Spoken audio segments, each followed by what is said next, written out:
A lot of weird things can happen in a chair, but this one shouldn't. Hi, I'm Dr. Patty Barch. I'm a traditional naturopath, founder and owner of Naturally Unbridled Wellness and naturallyunbridled.com, where we focus on wellness solutions, not disease management. This is Down the Ridge with Dr. Patty, where I give you 7 to 10 minutes of holistic life and wellness information on my way to work. And today we're going to talk about constipated kiddos. This is really common, and I'm going to give you some thoughts and ideas.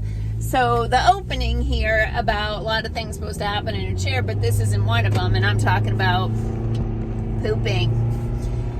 We are not designed to poop in a chair. I don't know whose idea that was, but our body physically is not designed to poop in a seated position.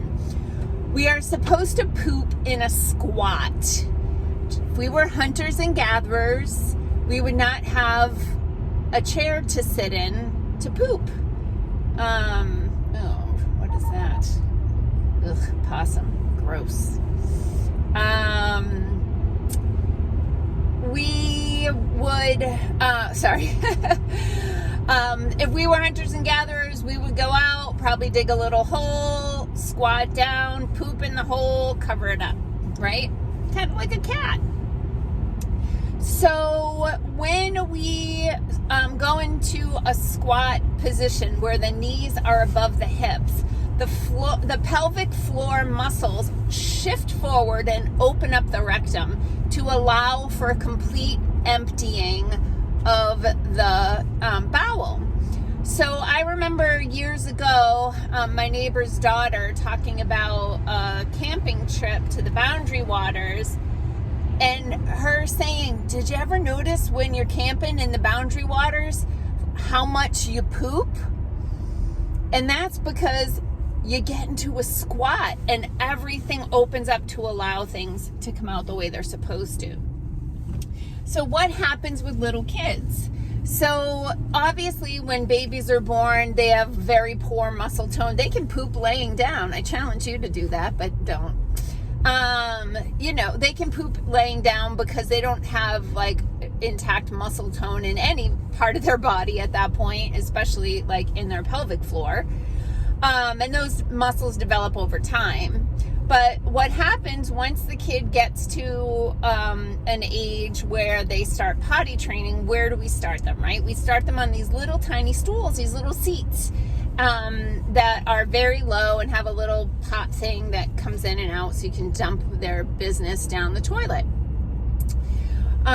So once the kid is potty trained, what do? We take them off that little stool, the little potty stool, and we put them in the chair. We put them on the toilet, the tall toilet where often their feet are dangling. You pick them up and set them on there, little feet are dangling.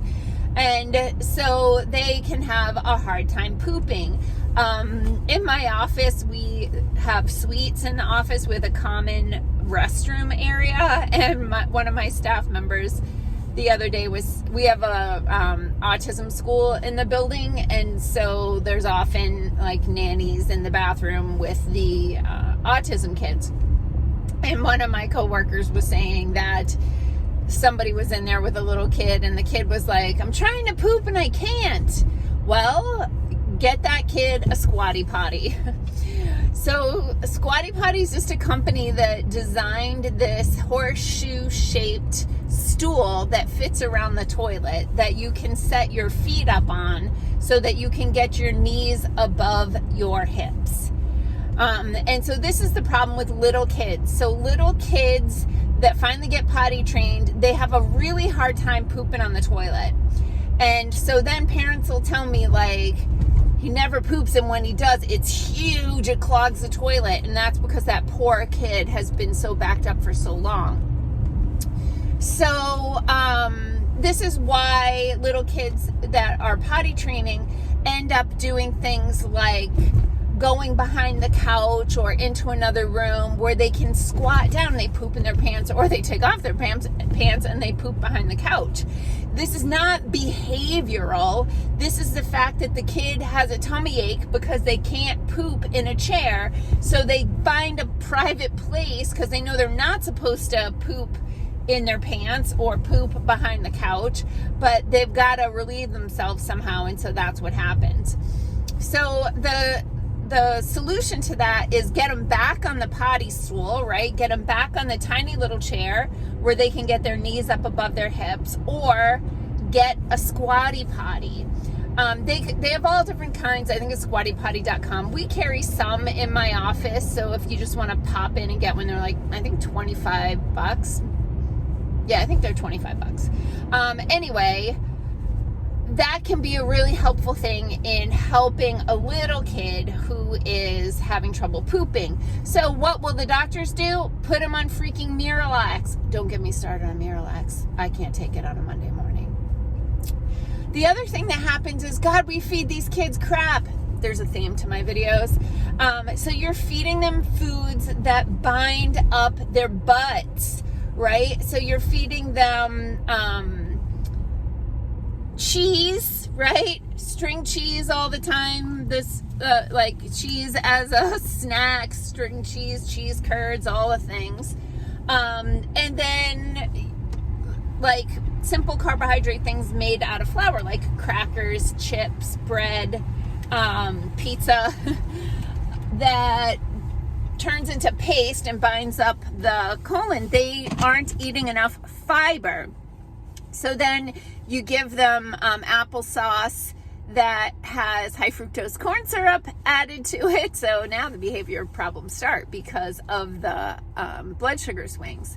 So there are a few things that make a good poop. So one, hydration, right? You have to have enough water so that the colon isn't stealing water from your poop to recycle it so that you're not dehydrated. Yeah, it's gross. Stay hydrated. That doesn't happen.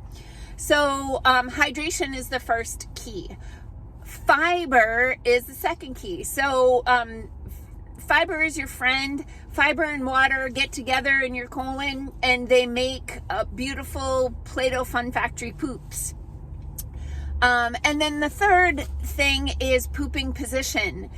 Getting your knees up above your hips so that the rectum can fully open and you can empty your colon, get rid of those toxins, have more energy, less headaches, and have a healthy day. So happy pooping. Peace out, peeps. Have a healthy day.